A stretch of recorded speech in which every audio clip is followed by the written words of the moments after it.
Assalamualaikum warahmatullahi wabarakatuh. Halo guys, kami dari kelompok 6 akan menjelaskan mengenai pengoperasian dan pemeliharaan aset. Anggota kelompok yaitu saya, Dwi Sutrisno Wahyufendi dengan NIM 191450056. Saya Susana Samaran, NIM 191450052.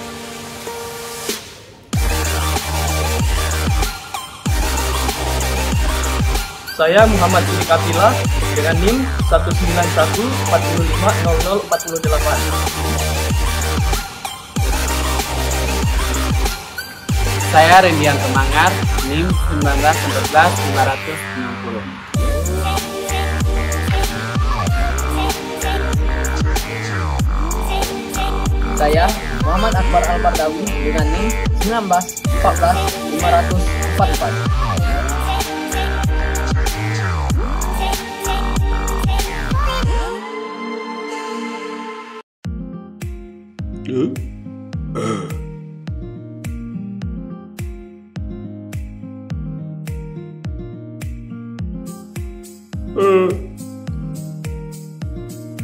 Kita akan menjelaskan mengenai pengoperasian dan pemeliharaan aset. Sebelum itu, kita harus memahami dulu apa itu pengoperasian dan apa itu pemeliharaan aset. Pengoperasian aset adalah serangkaian kegiatan yang menggunakan atau memanfaatkan aset dalam tugas atau kegiatan untuk mencapai tujuan organisasi. Sedangkan pemeliharaan aset adalah kegiatan memperbaiki seluruh aset agar berfungsi seperti semula. Pengoperasian dan pemeliharaan aset ini termasuk dalam tahapan-tahapan manajemen aset. Selanjutnya, kita akan mengetahui fungsi pengoperasian aset. Aset yang dioperasikan harus ditetapkan terlebih dahulu status penggunaannya untuk mendukung tugas dan fungsinya. Pengoperasian aset mempunyai fungsi yang berhubungan dengan kerja, pengendalian aset, dan biaya yang berhubungan dengannya yang merupakan komponen penting dalam aset yang dinamis atau berumur pendek. Dalam pengoperasian aset dibutuhkan SDM, sumber daya manusia yang ahli dalam menggunakan aset tersebut. Hal ini dimaksudkan agar aset tersebut tidak cepat rusak ketika dioperasionalkan karena aset tersebut berada di tangan yang tepat. Dalam rencana pengoperasian aset, harus menentukan calon pengguna aset, kesiapan pengguna, kondisi aset yang dioperasikan. Untuk pengoperasian aset, aset juga harus direncanakan waktu penggunaan aset yang akan digunakan, sehingga aset dapat dievaluasi kondisinya dengan baik. Rencana pengoperasian aset sendiri terdapat pada Peraturan Pemerintah Nomor 6 Tahun 2006. Fungsi pemeliharaan aset.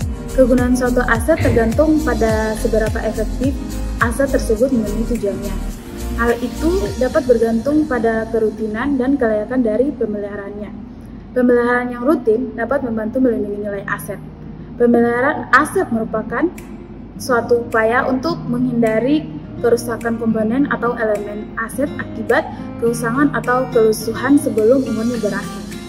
Tindakan pemeliharaan yang dilakukan tidak hanya diartikan sebagai aktivitas fisik terkait dengan upaya pemeliharaan, namun juga menyangkut beberapa aspek pertanggungjawaban dan aspek pembiayaan. Kondisi yang dapat diterima adalah merupakan persyaratan operasional yang harus diterima agar seluruh aset dapat bekerja atau berfungsi sesuai dengan yang direncanakan. Tujuan pemeliharaan aset ada 5. Yang pertama, 1. Memperpanjang kegunaan aset. Yang kedua, menjamin ketersediaan optimum aset yang dipasang untuk produksi dan laba maksimum. Yang ketiga, menjamin kesiapan operasional dari seluruh aset. Yang keempat, menjamin keselamatan pengguna sarana tersebut. Dan yang terakhir, mencapai tingkat biaya pemeliharaan serendah mungkin. Jenis-jenis pemeliharaan aset. Pemeliharaan terbagi dalam 2, yaitu pemeliharaan terencana dan pemeliharaan tak terencana. Pemeliharaan terencana terbagi menjadi 2, yaitu pemeliharaan pencegahan dan pemeliharaan korektif.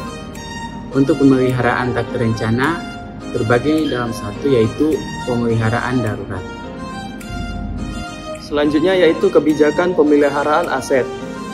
Kebijakan pemeliharaan aset ini meliputi 3 poin, yaitu kebutuhan organisasi, resiko, dan konsekuensi kerusakan pada aset.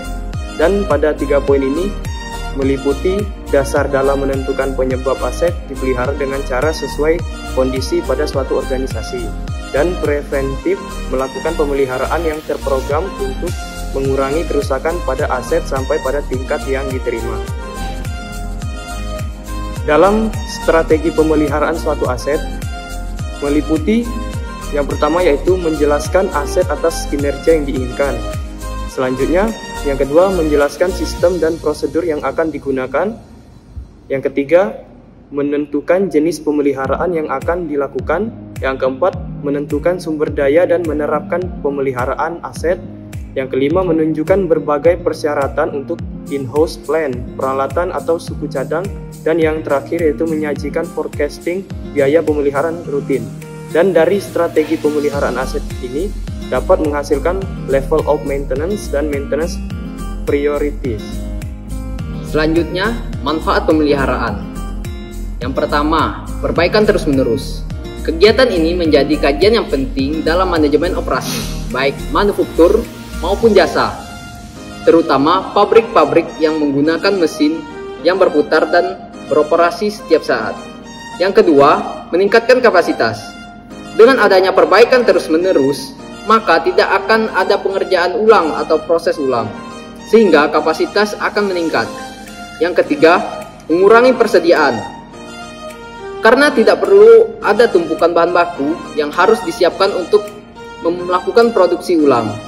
Yang keempat, biaya operasi lebih rendah. Akibat kapasitas yang meningkat disertai dengan persediaan yang rendah, maka secara otomatis akan mengakibatkan biaya operasi yang lebih rendah. Tidak perlu menyimpan bahan baku dan tidak perlu adanya biaya tambahan karena proses pengerjaan ulang. Yang kelima, produktivitas lebih tinggi. Nah, jika biaya operasi lebih rendah, maka rumus produktivitas adalah output ataupun input yang diperoleh, bahwa produktivitas itu lebih besar dengan catatan output yang konstan. Tentunya produktivitas akan lebih besar jika output semakin besar. Yang keenam, meningkatkan kapasitas kualitas. Nah, akan tercipta cost advantage, artinya dengan kualitas yang sama, baik harga yang ditetapkan jauh lebih murah. Kesimpulan dari pembahasan ini adalah pentingnya melakukan pengoperasian dan pemeliharaan aset. Kita harus menggunakan dan memanfaatkan aset secara optimal serta melakukan pemeliharaan yang signifikan agar dapat mencapai suatu tujuan dan cita-cita suatu organisasi. Kami dari kelompok 6 mohon maaf apabila ada salah kata dan terima kasih atas perhatiannya. Wassalamualaikum warahmatullahi wabarakatuh.